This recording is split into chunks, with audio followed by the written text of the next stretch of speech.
देखिए बेटा, आज हम शुरू करने जा रहे हैं चैप्टर फॉरेन एक्सचेंज रेट। क्या बेटा? मैक्रो इकोनॉमिक्स के अंदर बैलेंस ऑफ पेमेंट और फॉरेन एक्सचेंज रेट की कंबाइंड यूनिट है 6 मार्क्स की। कितने मार्क्स की? और बहुत ही इजी चैप्टर है। ठीक है, तो स्टार्ट बड़ा सिंपल तरीके से करते हैं, ठीक है, आपको जिससे क्लियरिटी हो जाए। देखो बेटा, हर देश के अंदर ना अपनी एक करेंसी होती है जिसको हम यूज करते हैं as a medium of exchange, as a medium of, जैसे हमारे यहाँ रुपी है ना। पेन से लेकर एरोप्लेन तक अगर आपको कोई भी चीज खरीदनी है तो आप with the help of rupees आप वो खरीद, पता ऐसा है या नहीं है, वो आप यूज कर रहे हो as a medium of exchange. Rupees देकर हम कुछ भी खरीद सकते हैं, ठीक है ना, और रुपीज लेकर हम कुछ भी बेच सकते हैं। तो हम यूज करते हैं as a medium of exchange क्योंकि गवर्नमेंट ने ऑथराइज किया हुआ है। तो वो हमारे देश की डोमेस्टिक करेंसी। क्या है? तो करेंसी क्या है? करेंसी एक मीडियम ऑफ एक्सचेंज है जो गवर्नमेंट ने ऑथराइज किया हुआ है कि आप इसे यूज कर सकते हो as a medium of exchange, लेन देन के लिए। बताओ ऐसा है या नहीं है? तो सिमिलरली हर देश की अपनी खुद की करेंसी है। जैसे अमेरिका में डॉलर है, यूरोप में यूरो है, अरब कंट्री में रियाल है, दिरहम है, ब्रिटेन में पौंड है। सबकी अपनी खुद की करेंसी है जो वो यूज करते हैं as a medium of exchange. अब समस्या ये है कि हर कंट्री हर चीज में सफिशिएंट, अगर हमें इलेक्ट्रिक कार बनानी है तो उसके लिए बैटरी चाहिए, बैटरी के लिए लिथियम चाहिए, लिथियम हमारे देश में नहीं है तो वो तो हमें इंपोर्ट करना ही। अरब कंट्रीज है, वहाँ बारिश ही नहीं होती, नदियाँ ही नहीं है, वहाँ वेजिटेबल चाहिए तो वो उन्हें हमारे देश से इंपोर्ट करना ही। तो कुछ चीजें हम उनसे इंपोर्ट करेंगे, कुछ चीजें वो। अब समस्या ये है कि अगर हम उनसे कुछ इंपोर्ट करते हैं और उसके बदले अगर हम उन्हें रुपये देते हैं तो वो क्यों लेंगे? अब अमेरिका में तो सपोज वहां डॉलर है, वहां तो वो डॉलर यूज करते हैं as a medium of exchange, तो वो रुपीस क्यों लेंगे? और अगर वो हमारे से वेजिटेबल्स वगैरह खरीदते हैं और वो हमें डॉलर देते हैं तो हम डॉलर क्यों लेंगे? हमारे यहाँ तो रुपये यूज होता है। तो ये एक बड़ी प्रॉब्लम है। तो इसके लिए हमने एक टूल बनाया जिसे हम बोलते हैं फॉरेन एक्सचेंज रेट। ये एक टूल है जो हमें हेल्प करता है मेजर करने में कि अगर हमें किसी भी कंट्री की करेंसी की एक यूनिट रिक्वायर्ड है तो उसके लिए हमें अपनी डोमेस्टिक करेंसी की कितनी यूनिट देनी, how many unit of domestic currency is required to exchange with 1 unit of foreign currency, to exchange with 1 unit of. Let suppose अगर हमें 1 यूनिट डॉलर की रिक्वायर्ड है तो उसके लिए हमें कितनी यूनिट रुपए की देनी? करंटली 84 रुपीज के आसपास चल रहा है। समझ आया? तो एग्जांपल ले लेते हैं कि $1 70 रुपए का, $1 की $1 is equal to 70 unit of rupees. तो अगर कोई चीज वहां पर $100 की है तो हमें 7,000 रुपए देने, और कोई चीज यहां पर 7,000 रुपए की है तो उन्हें कितने रुपए देने पड़ेंगे? $100 देने। बताओ कितना आसान हो गया। तो समस्या क्या है? हर कंट्री की अपनी खुद की डोमेस्टिक करेंसी है। क्लियर है यहां तक? ठीक है बेटा। तो अगर हमें किसी दूसरे देश से कोई सामान खरीदना है तो वो हमारी करेंसी क्यों एक्सेप्ट करेंगे? वो तो अपने देश की करेंसी एक्सेप्ट करेंगे ना। तो अब हम अपने देश की करेंसी को उनके देश की करेंसी में कैसे कन्वर्ट करें? तो उसके लिए फॉरेन एक्सचेंज रेट हमें हेल्प करता है। तो फॉरेन एक्सचेंज रेट हमें हेल्प करता है मेजर करने में कि अगर हमें किसी भी देश की करेंसी की एक यूनिट रिक्वायर्ड है, एक यूरो चाहिए, एक डॉलर चाहिए, एक रियाल चाहिए, एक दिरहम चाहिए, एक पौंड चाहिए, तो उसके लिए हमें अपनी डोमेस्टिक करेंसी की कितनी यूनिट देनी? आया समझ में? क्लियर हो गया? समझ आया? तो एक होती है डोमेस्टिक करेंसी, एक होती है फॉरेन करेंसी। तो अपनी करेंसी को छोड़कर जितनी भी अदर करेंसीज हैं, डॉलर, रियाल, दिरहम, पौंड, ये सब हमारे लिए क्या कहलाती हैं? Foreign exchange. क्या कहलाती हैं? तो फॉरेन एक्सचेंज रेट हमें हेल्प करता है मेजर करने में कि अगर हमें 1 यूनिट किसी भी फॉरेन करेंसी की रिक्वायर्ड है तो उसके लिए हमें अपनी डोमेस्टिक करेंसी की कितनी यूनिट देनी? समझ आया? अब सवाल ये उठता है, सर ये बताता कौन है कि आज $1 70 का है, आज $1 80 का है? कोई तो कोई सिस्टम होता होगा, या मोदी जी और शाह जी लूडो खेल रहे हैं जी, 6 आ गया चल 76, 4 आ गया 74, ऐसा तो नहीं होता होगा। बस कोई तो तरीका होगा, कोई सिस्टमेटिक तरीका तो होगा, कोई ऑर्गेनाइज तरीका तो होगा। तो sir foreign exchange rate determine कैसे होता है? ये डिपेंड करता है कि आपके देश के अंदर कौन सा सिस्टम फॉलो किया। अगर आपके देश के अंदर फिक्स्ड एक्सचेंज सिस्टम है, कौन सा, तो आपके देश की सरकार तय करेगी कि $1 कितने रुपए के बराबर होगा, $1 कितने रुपए के बराबर होगा, €1 कितने रुपए के बराबर होगा, या कोई भी करेंसी कितनी यूनिट ऑफ डोमेस्टिक करेंसी के इक्वल होगी। अगर हमारे देश के अंदर कौन सा सिस्टम है? फिक्स्ड। समझ आया? अब गवर्नमेंट कैसे करती है? तो गवर्नमेंट 2 तरीके से करती है, एक गोल्ड स्टैंडर्ड मेथड से और एक ब्रेटन वुड मेथड से। कि लेट सपोज अमेरिका के पास 1000 ग्राम गोल्ड है, ठीक है, और हमारे पास सिर्फ 500 ग्राम गोल्ड है। कितना बेटा? हाँ, उनके पास 1000 ग्राम गोल्ड है और हमारे पास 500 ग्राम गोल्ड है। ठीक है भाई, उन्होंने भी 100 यूनिट प्रिंट करी, हमने भी 100 यूनिट प्रिंट करी, तो 1000 ग्राम गोल्ड है ना उनके पास, डिवाइड बाय 100 यूनिट, तो हर यूनिट के बदले उनके पास कितना है? 10 ग्राम गोल्ड। कितना? 10 ग्राम। और हमने भी 100 यूनिट, हमारे पास 500 ग्राम था, तो हर यूनिट के बदले 5 ग्राम। क्लियर है? तो हमारे पास हर यूनिट के बदले 5 ग्राम गोल्ड है और उनके पास हर यूनिट के बदले 10 ग्राम है, तो उनकी जस्ट डबल है। तो 1 यूनिट अगर हमें डॉलर की चाहिए तो उसके लिए हमें 2 यूनिट अपने डोमेस्टिक करेंसी की देनी पड़ेगी। तो इसे बोलते हैं गोल्ड स्टैंडर्ड। क्या बोलते हैं? ऐसे ही किसी और कंट्री के पास, रशिया के पास 2000 ग्राम गोल्ड है तो वहां 4 यूनिट देनी पड़ेगी। किसी के पास 1500 ग्राम गोल्ड है तो वहां 3 यूनिट देनी पड़ेगी। किसी के पास 250 ग्राम गोल्ड है तो हम उसकी 1 यूनिट हम अपनी आधी यूनिट में ले सकते हैं, मतलब अपनी उसकी 2 यूनिट ले पाएंगे अपनी एक करेंसी में, 1 यूनिट ऑफ डोमेस्टिक करेंसी में। समझ आया? बट जैसे जैसे गोल्ड क्या होने लगा? रेयर होने लगा, रेयर आर्टिकल। भाई कितना एक्सट्रैक्ट कर लोगे? किसी कंट्री के पास तो है ही नहीं। तो फिर ब्रेटन वुड एक शहर है, वहां एक मीटिंग हुई यूएसए के अंदर कि भाई ऐसे तो बहुत प्रॉब्लम हो जाएगी, मतलब जिस देश के पास गोल्ड का रिजर्व ही नहीं है उस देश की करेंसी की कोई वैल्यू ही नहीं है, तो क्या किया जाए? तो फिर क्या करा गया? ग्रुप बनाए गए। ठीक है, कि आप एक कंट्री को चूज कर लो जिस कंट्री की करेंसी के अंदर आप ट्रेड करोगे। तो जैसे हम अमेरिका के ग्रुप में चले गए। आप देखो न्यूज़पेपर जो आता है आपके यहाँ या न्यूज़ चैनल पे हमेशा सिर्फ डॉलर का रेट आता है, किसी और करेंसी का तो आता ही नहीं। क्यों? क्योंकि हम डॉलर में ट्रेड करते हैं। किसमें? हमें ऑस्ट्रेलिया से कोई सामान खरीदना है हम डॉलर में पेमेंट करेंगे, उन्हें हमारे से कोई खरीदना है वो हमें डॉलर में पेमेंट करेंगे, तो हम डॉलर में रिजर्व मेंटेन करके रखते हैं। किसमें? समझ आया? यूरोप में चले जाओ, वहाँ यूरो में करते हैं, बाकी जितनी भी यूरोपियन कंट्रीज हैं, जर्मनी, इटली, ये सब। ठीक है, अभी ईरान के साथ पंगा भी तो चल रहा था। ईरान कह रहा था तुम रुपये में करो, हम डॉलर में नहीं लेंगे, क्योंकि डॉलर और ईरान की नहीं बनती। अभी श्रीलंका के साथ हम रुपये में ट्रेड करने लग गए। बहुत बड़ा एक हिस्टोरिकल इवेंट है ये। तो बहुत सारी करेंसी कंट्रीज हैं जो डॉलर में नहीं एक्सेप्ट करी, वगैरह रुपये में ही करो। तो अब धीरे धीरे फिर अमेरिका भी नाराज हो रहा है। तो वो एक पॉलिटिकल इशू है, वो बात फॉरेन पॉलिसी का मैटर है। पर आप समझ गए ना? तो हम किस में चले गए? डॉलर के ग्रुप में। तो हमारे यहाँ डॉलर में ट्रेड होता है, तो वो ब्रेटन वुड में डील हुआ। तो अब हमारे यहाँ जितनी भी करेंसी है ना, जो भी डॉलर के ग्रुप में, उनकी करेंसी किसके हिसाब से मेजर करी जाएगी? डॉलर के हिसाब से। उसकी करेंसी की वैल्यू किसके हिसाब से? तो 2 तरीके, एक गोल्ड स्टैंडर्ड और एक ब्रेटन वुड। एक गोल्ड स्टैंडर्ड और एक कोई क्वेरी। समझ आया? क्लियर हो गया? अगर आपके देश के अंदर फिक्स्ड एक्सचेंज सिस्टम फॉलो किया जाता है तो कैसे डिटरमाइन किया जाएगा बेटा? गोल्ड स्टैंडर्ड या ब्रेटन वुड, गवर्नमेंट डिटरमाइन करेगी। कोई डाउट यहां तक? समझ आया? क्लियर हो गया? बट अगर आपके देश के अंदर कौन सा सिस्टम प्रिवेल होता है? फ्लेक्सिबल। कौन सा बेटा? फ्लेक्सिबल। तो सर मार्केट फोर्सेस के बेसिस पे होगा। किसके बेसिस पे? जैसे फॉर एग्जांपल कोरोना पेंडेमिक में सैनिटाइजर की डिमांड बढ़ गई तो उसके रेट बढ़ने, अब नॉर्मल है तो उसके रेट कम होने। तो सारा खेल है डिमांड और भाई सप्लाई थी नहीं, क्योंकि बहुत कम बनाती थी कंपनियां, और डिमांड एकदम से बढ़ गई तो रेट बढ़ गए। बाद में सप्लाई बढ़नी शुरू हो गई और डिमांड कम होनी तो अब रेट कम हो गए। तो सारा खेल है डिमांड और सप्लाई का, मार्केट डिमांड और मार्केट। तो अगर डिमांड ज्यादा है तो रेट बढ़ जाएंगे, डिमांड कम है तो रेट। तो ये फंडा है। समझे नहीं समझे? क्लियर हो गया यहां तक? तो मार्केट फोर्सेस के बेसिस पे, किसके बेसिस पे? क्लियर है? तो अगर फिक्स्ड एक्सचेंज सिस्टम है तो गवर्नमेंट डिटरमाइन करेगी, और फ्लेक्सिबल है तो मार्केट फोर्सेस। फ्लेक्सिबल है तो फिर आता है मैनेज फ्लोटिंग, है ना? क्या बोलते हैं इसको? हाँ, ये एक तरीके से मिक्स्ड है। तो हमने क्या करा? हमने ना तो फिक्स्ड अडॉप्ट किया ना हमने फ्लेक्सिबल, हमने अडॉप्ट किया मिक्स्ड। कौन सा बेटा? जिसे हम मैनेज फ्लोटिंग बोलते हैं। क्या बोलते हैं? होगा क्या इसके अंदर? इनिशियली तो फ्लेक्सिबल के हिसाब से होगा। किसके हिसाब से? अरे किसके हिसाब से? मार्केट फोर्सेस के हिसाब से, मार्केट डिमांड और मार्केट सप्लाई के हिसाब से, है ना? बट अगर बहुत ज्यादा बढ़ जाए या घट जाए तो गवर्नमेंट भी बीच में इंटरवेन करके उसको स्टेबलाइज कर, गवर्नमेंट भी इंटरवेन कर उसको स्टेबलाइज कर। आपने आरबीआई का एक फंक्शन पढ़ा था ना, custodian of foreign exchange reserve, कि वो दूसरे देशों की करेंसी अपने पास रिजर्व करके रखता है। इसलिए जब उसे दिख रहा है ना कि डिमांड बहुत ज्यादा हो गई, डॉलर की रेट बहुत ज्यादा ऊपर चला गया, तो मार्केट में वो डॉलर बेचना, सप्लाई बढ़ाना, जिससे रेट नीचे आना।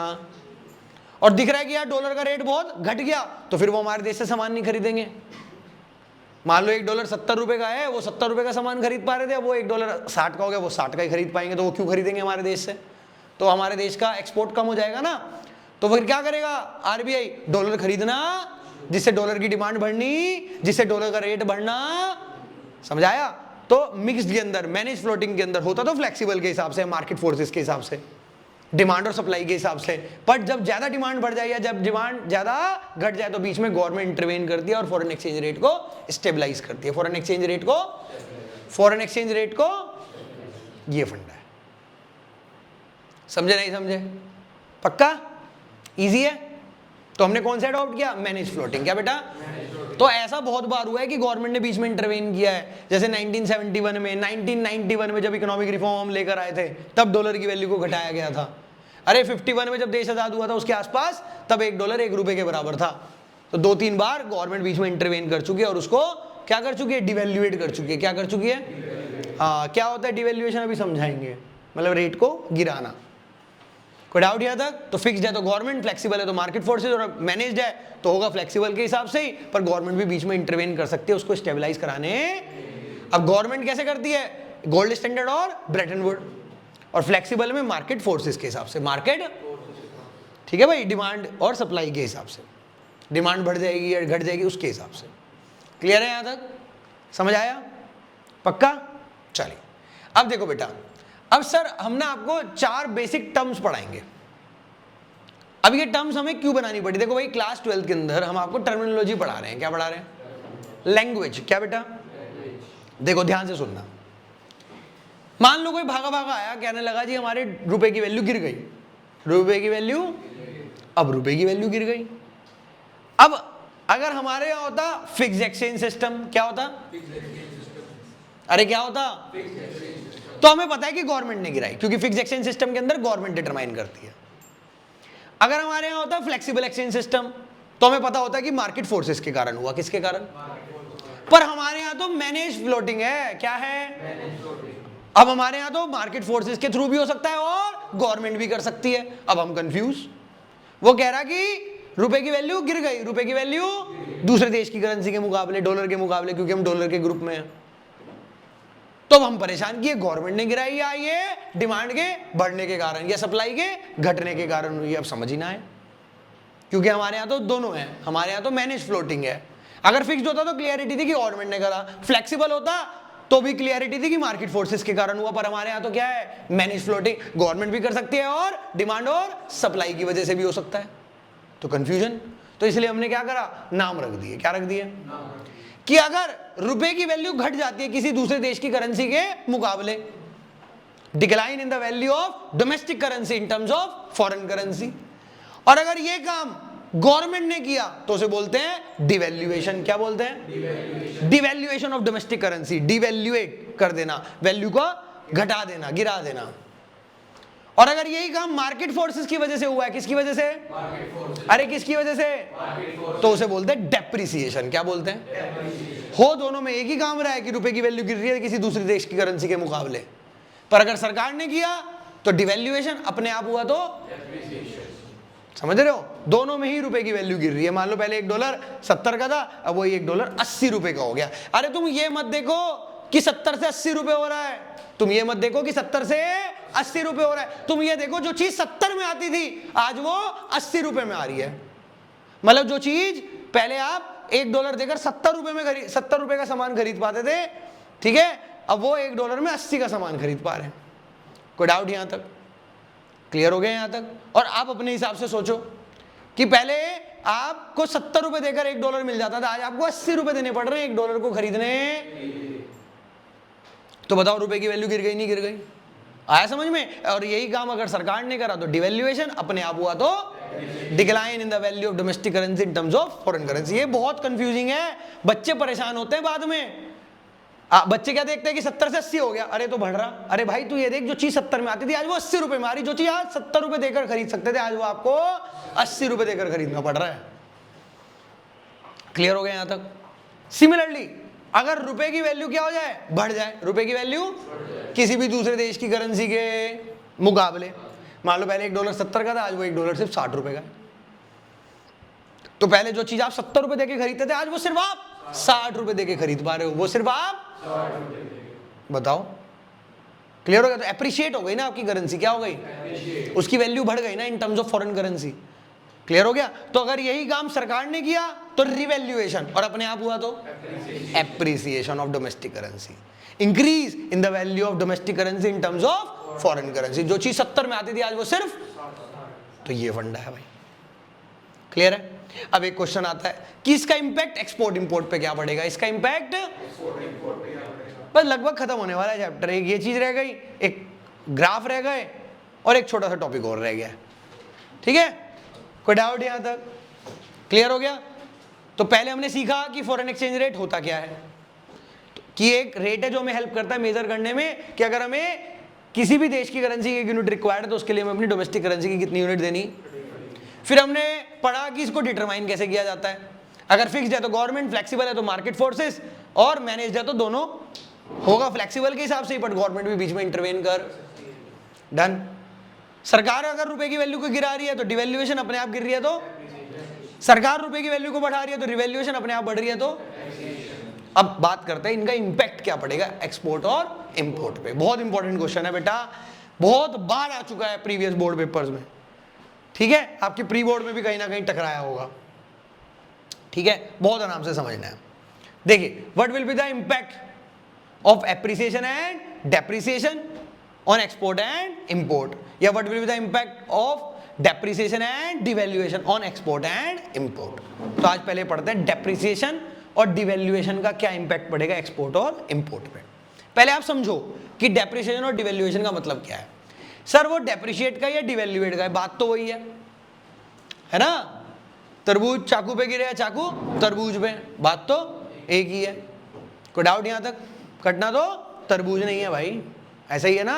तो सिमिलरली कि रुपए की वैल्यू चाहे सरकार गिराए या मार्केट फोर्सेस, घट तो रुपए की वैल्यू रही है ना, तो उसे हम चाहे क्या कहें, डेप्रिसिएशन या डिवैल्यूएशन, बात एक ही है। Decline in the value of domestic currency in terms of foreign currency, कि मान लो पहले $1 70 का था, वही $1 80 रुपए का है। जो चीज 70 में आती थी आज वो, जो चीज पहले 70 में आती थी आज वो आ रहा है समझ में। तो अब देखते हैं कि इसका इंपैक्ट एक्सपोर्ट इंपोर्ट पे क्या पड़ेगा, ठीक है भाई। तो देखिए सबसे पहले बात करते हैं किसके ऊपर बेटा, एक्सपोर्ट के ऊपर। किसके ऊपर भाई, पहले वो $1 में 70 रुपए का सामान खरीद पाते थे। मान लो एक सेब यहाँ 10 रुपए का है तो वो 7 सेब खरीद पाते थे, कितने। अब वही $1 80 का हो गया, तो वो ही पहले जो $1 में 7 सेब खरीद पाते थे आज वो 8 सेब खरीद पाएंगे, कितने। तो उन्हें तो फायदा है, उनके लिए हमारे डोमेस्टिक गुड्स हो रहे क्या हो गए, चीपर। क्या हो गए, तो वो एक्सपोर्ट बढ़ा देंगे, वो एक्सपोर्ट। अरे यस और नो, अरे यस और नो। अब बात करते हैं इंपोर्ट के पॉइंट ऑफ व्यू से। किसके पॉइंट ऑफ व्यू से, ठीक है ना। अब भाई आप सपोज करो आप कोई सामान खरीद रहे हो, पहले आप 70 रुपए देके $1 का सामान खरीद पाते थे। मान लो वहां पर एक सेब $1 का था, अब आपको वही सेब खरीदने के आपको कितने रुपए देने पड़ रहे हैं, तो आपके लिए फॉरेन गुड क्या होगा, एक्सपेंसिव। क्या होगा, तो आप इंपोर्ट कम कर दो। तो अगर आपके देश की करेंसी डेप्रिशिएट हो रही है, डिवैल्यूएट हो रही है, तो एक्सपोर्ट तो बढ़ेगा और इंपोर्ट, उनके लिए तो आपके गुड चीपर हो जाएंगे, हमारे लिए उनके गुड, तो इंपोर्ट कम हो जाएगा, एक्सपोर्ट। अब बात करते हैं कि एप्रिसिएशन और रिवैल्यूएशन का क्या इंपैक्ट पड़ेगा। सर क्या मतलब है, पहले $1 70 का था, अब वही $1 60 रुपए का हो गया। अब वही $1, अरे वही $1, तो पहले वो जो 70 रुपए में है ना, क्या कर पाते थे हम, $1 खरीद पाते थे, आज वो हम सिर्फ 60 रुपए में खरीद पा रहे हैं। कितने में, पहले एक सेब हम 70 रुपए देके खरीदते थे, आज हम वो सिर्फ, तो हमारे लिए फॉरेन गुड क्या हो गए, चीपर। क्या हो गए, तो हम इंपोर्ट बढ़ा देंगे, इंपोर्ट। आया समझ में। बट अब उनके पॉइंट ऑफ व्यू से सोचो, पहले वो 7 सेब खरीद पाते थे, क्योंकि एक सेब 10 रुपए का था और $1 70 रुपए का था, तो वो 7 सेब खरीद पाते थे $1 में, आज वो सिर्फ 6। तो उनके लिए तो हमारे गुड एक्सपेंसिव हो गए, तो वो तो अब किसी और कंट्री से खरीदेंगे जहां पे अभी भी 7 सेब खरीद पाए, तो एक्सपोर्ट घट जाएगा और इंपोर्ट। यही इकलौता एक रीजन है जिसकी वजह से बहुत सारी डेवलपिंग कंट्रीज अपनी देश की करेंसी को जानबूझ के डिवैल्यूएट करती रहती है एक्सपोर्ट बढ़ाने के लिए, जिससे दूसरे देशों को उस देश से सामान खरीदना सस्ता पड़ सके। चाइना देखो, मोर देन 50% वर्ल्ड के अंदर जो एक्सपोर्ट हो रहा है वो चाइना के थ्रू हो रहा है, वो तक तो अपने देश की करेंसी को डिवैल्यूएट करती रहती है।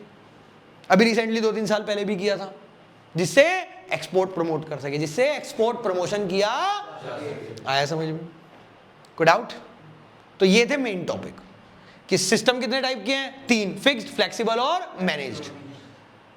फिर डेप्रिसिएशन, डिवैल्यूएशन क्या, एप्रिसिएशन और रिवैल्यूएशन क्या है, और उनका इंपैक्ट क्या पड़ेगा एक्सपोर्ट और इंपोर्ट पे, मेन यही था। अब एक सबसे ज्यादा जो चांसेस इस बार इस चैप्टर में से आने के हैं वो ये है कि अगर सर डिमांड बढ़ जाएगी तो क्या होगा, और डिमांड घट जाएगी तो क्या होगा, सप्लाई बढ़ जाएगी तो क्या होगा, सप्लाई घट जाएगी तो ये लास्ट टॉपिक है।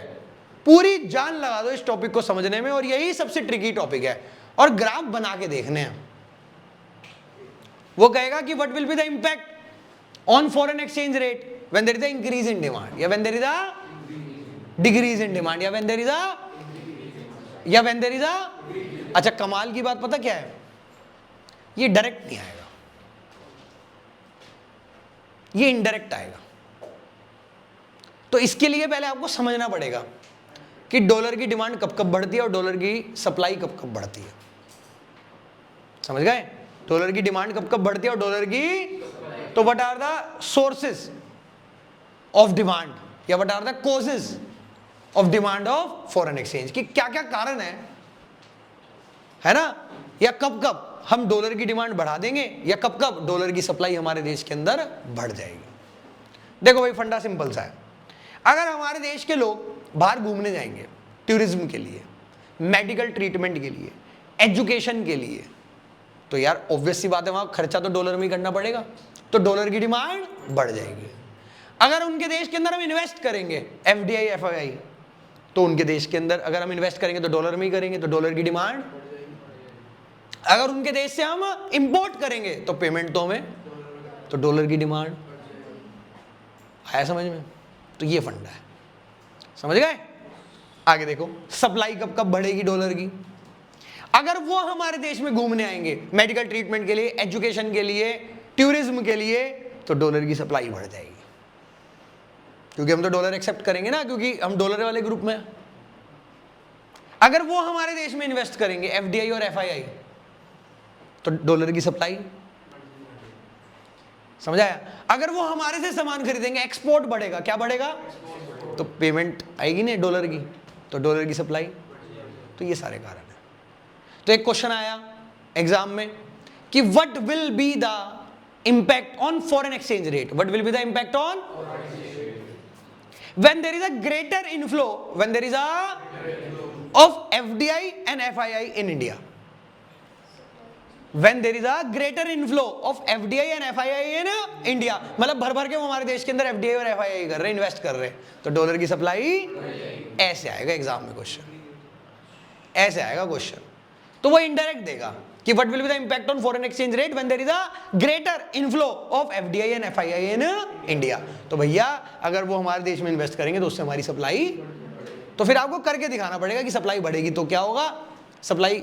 ऐसे ही क्वेश्चन उल्टा आ सकता है कि एफडीआई और एफआईआई कम आ रही है हमारे देश में ड्यू टू इलेक्शंस। अब 2024 में इलेक्शंस है तो इन्वेस्टर्स का ट्रस्ट थोड़ा सा कम हो जाता है मार्केट में कि नई सरकार आएगी, नई नीति आएंगी, तो कॉन्फिडेंस ब्रेक हो जाता है, तो इन्वेस्टमेंट कम हो जाती है, तो क्या होगा, सप्लाई कम हो जाएगी, सप्लाई ऐसे आएगा क्वेश्चन। तो सप्लाई बढ़ेगी तो क्या होगा, सप्लाई घटेगी क्या होगा, आपको ग्राफिकली वहां दिखाना पड़ेगा।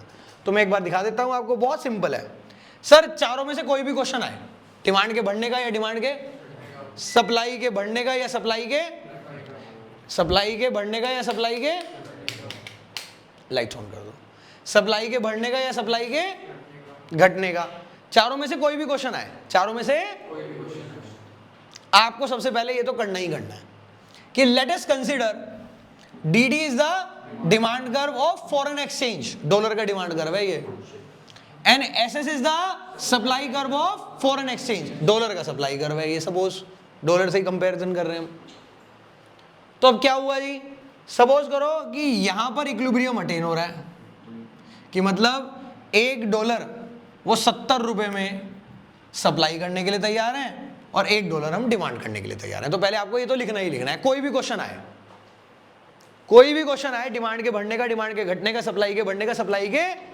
आपको ये तो करना ही करना है। Let us consider DD is the demand curve, SS is the supply curve, at point E foreign exchange rate is determined, at point E foreign exchange rate is, है ना, and OF and OQ are the common, are the common foreign exchange rate, are the common foreign exchange rate. कोई doubt यहां तक?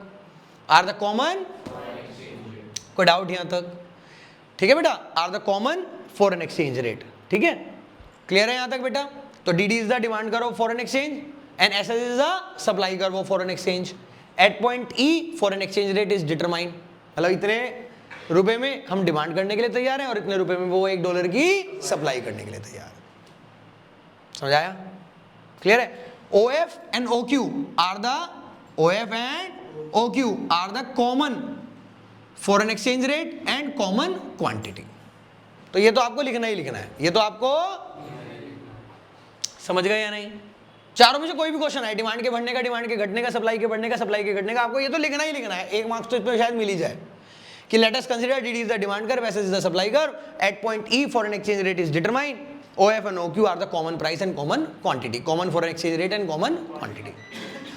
अब देखो भाई कि sir demand बढ़ेगी तो क्या होगा, डिमांड घटेगी तो क्या होगा, सप्लाई बढ़ेगी तो क्या होगा, सप्लाई घटेगी तो क्या होगा। तो उन्होंने क्वेश्चन दिया कि वो ना हमारे देश में घूमने आ रहे हैं एजुकेशन के लिए, मेडिकल ट्रीटमेंट के लिए, टूरिज्म के लिए, है ना, वो हमारे देश में इन्वेस्ट कर रहे हैं, वो हमारे देश के क्या कर रहे हैं, इन्वेस्ट कर रहे हैं हमारे देश के अंदर, FDI FII, वो क्या कर रहे हैं, हमारे देश से सामान खरीद रहे हैं।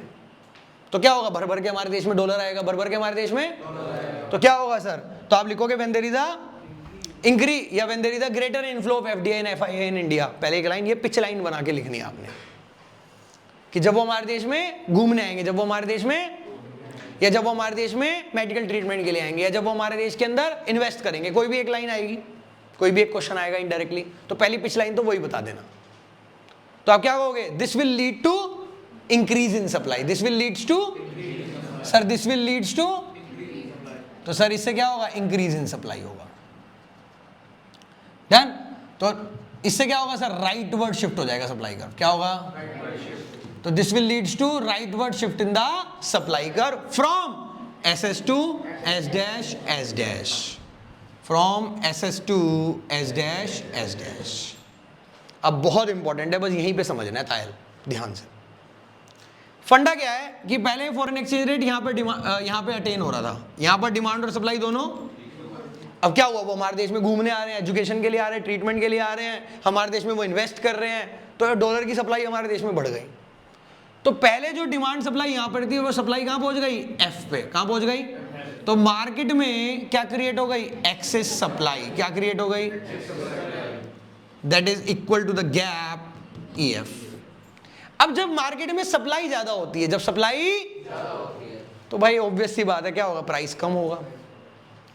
और ये सर प्राइस तब तक कम होगा, ये प्राइस तब तक कम होगा जब तक डिमांड और सप्लाई दोबारा इक्वल E डैश तक। कहां तक बेटा, E डैश तक। तो क्या हुआ सर, जो सर अगर कंक्लूजन लिखना पड़े तो आप क्या लिखोगे, excess supply leads to fall in foreign exchange rate, that is OF to OF dash. तो सर इसको हम बोलते हैं क्या बेटा, क्या बोलते हैं, appreciation of domestic currency, appreciation of, appreciation of, simple. तो क्योंकि डॉलर की सप्लाई बढ़ गई तो मार्केट में एक्सेस सप्लाई होगी, जिसके कारण फॉरेन एक्सचेंज रेट कम होगा, तो जो पहले $1.70 का था वो $1.60 का हो जाएगा। इसे हम क्या बोलते हैं, एप्रिसिएशन। क्या बोलते हैं? तो कंक्लूजन क्या है कि सर जो फॉरेन एक्सचेंज रेट है वो OF से OF डैश पे आ गया, घट गया, जिसे हम क्या बोलते हैं, एप्रिसिएशन ऑफ। और इससे क्या होगा, एक्सपोर्ट कम हो जाएगा और इंपोर्ट, तो ये फंडा है। समझ आया? अब ऐसे ही बाकी के 3 केस होने हैं, ठीक है। आपको ये तो करना ही करना है कि let us consider DD is the demand curve, SS is the of foreign exchange, of, बेटा अच्छे से मेंशन करना, ठीक है, ये क्वांटिटी है, ये फॉरेन एक्सचेंज रेट है, ठीक है। हाँ बेटा ये बना के आना है, ठीक है बेटा। ये हमारा क्या हो गया, इक्विलिब्रियम, ये OF, ये OQ। अब कौन सा क्वेश्चन है, सप्लाई के घटने का, तो इस बार क्या होगा, सप्लाई लेफ्टवर्ड शिफ्ट हो जाएगा, तो मार्केट में एक्सेस डिमांड हो जाएगी, उससे फॉरेन एक्सचेंज रेट बढ़ेगा। फिर एक है डिमांड के बढ़ने का, डिमांड के, ये देखो तो डिमांड का राइटवर्ड शिफ्ट हो जाएगा, ठीक है। तो जो डिमांड यहां पर थी, सप्लाई यहां पे थी, वो डिमांड एकदम से बढ़ के कहां पहुंच गई, एफ पे। तो मार्केट में क्या होगी, फिर से एक्सेस डिमांड हो गई, तो फिर रेट बढ़ेगा। कब तक, जब तक ये दोनों दोबारा इक्वल। तो ऐसी डिमांड के घटने का। आया समझ में? कोई डाउट यहां तक?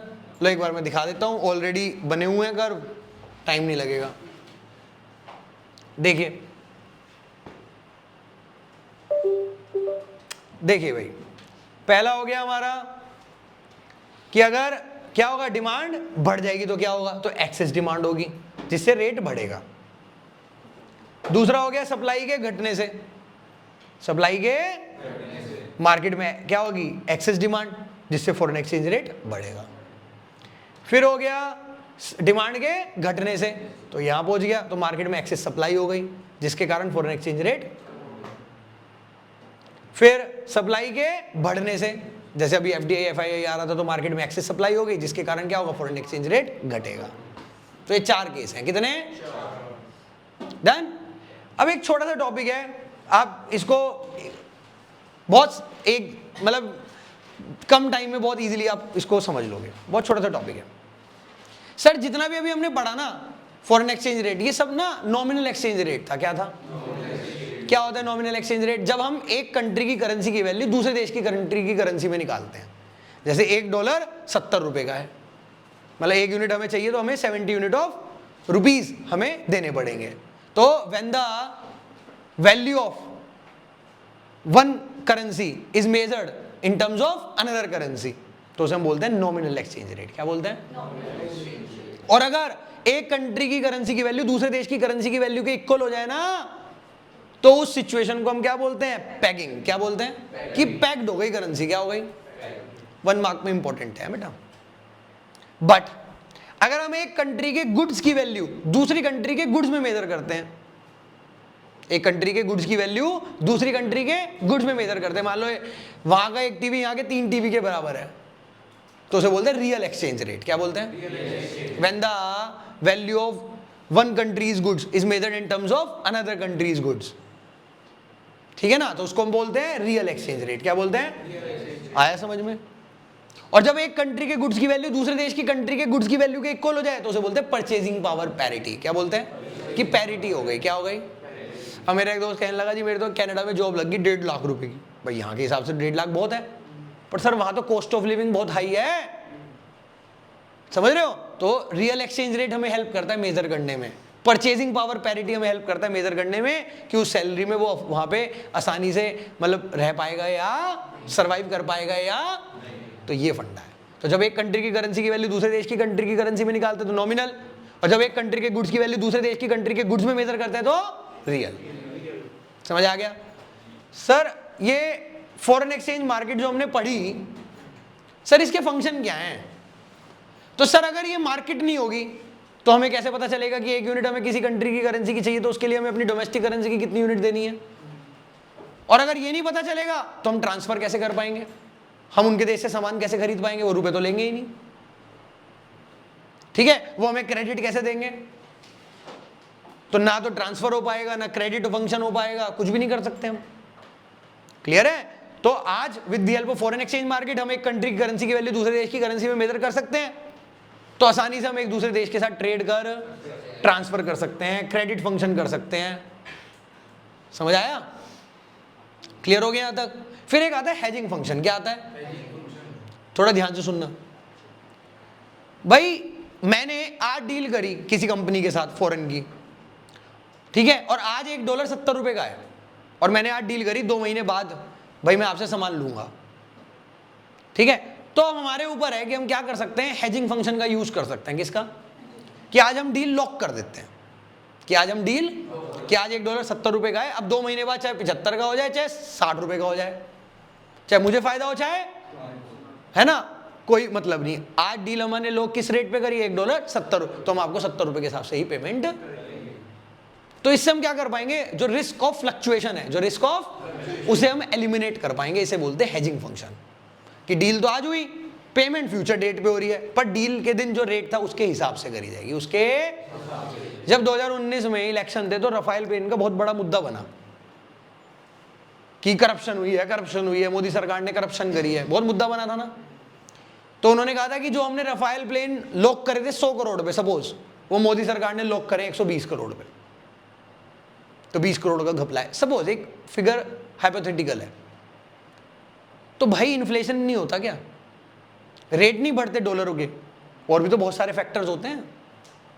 तो अगर वो डील लॉक कर देते तो फिर तो उसके हिसाब से ही हमें मिल जाते रफाल प्लेन, पर क्योंकि डील लॉक तो अब रेट बढ़ गया, तो इसलिए रेट प्लेन्स का क्या हुआ, क्राफ्ट का क्या हो गया, बढ़ गया। तो ये फंडा था। और भी बहुत सारे फैक्टर थे लोडिंग के कि उसमें और एम्यूनेशन ऐड करा दिए थे इसलिए उसकी प्राइस बढ़ गए थे, बट एक वन ऑफ द फैक्टर ये भी था कि डॉलर का रेट बढ़ गया था, इसलिए कोटेशन ज्यादा की आई थी। तो हेजिंग फंक्शन अगर हम यूज कर लेते तो हम फ्लक्चुएशन के रिस्क को एलिमिनेट कर पाते। क्या कर पाते? तो इसी वजह से दो मार्केट बोली जाती है कि स्टॉक, एक स्पॉट मार्केट और एक फॉरवर्ड। अगर हम आज के हिसाब से ही पेमेंट कर रहे हैं हाथों हाथ तो स्पॉट मार्केट है, क्या है, पर डील आज हमने करी और पेमेंट 2 महीने बाद हो रही है, बट आज के रेट के हिसाब से, तो उसे फॉरवर्ड मार्केट बोलते हैं। अगर हम हेजिंग फंक्शन का इस्तेमाल कर रहे हैं तो फॉरवर्ड मार्केट, नहीं कर रहे हैं तो चैप्टर स्वाहा। ठीक है बेटा, चलिए।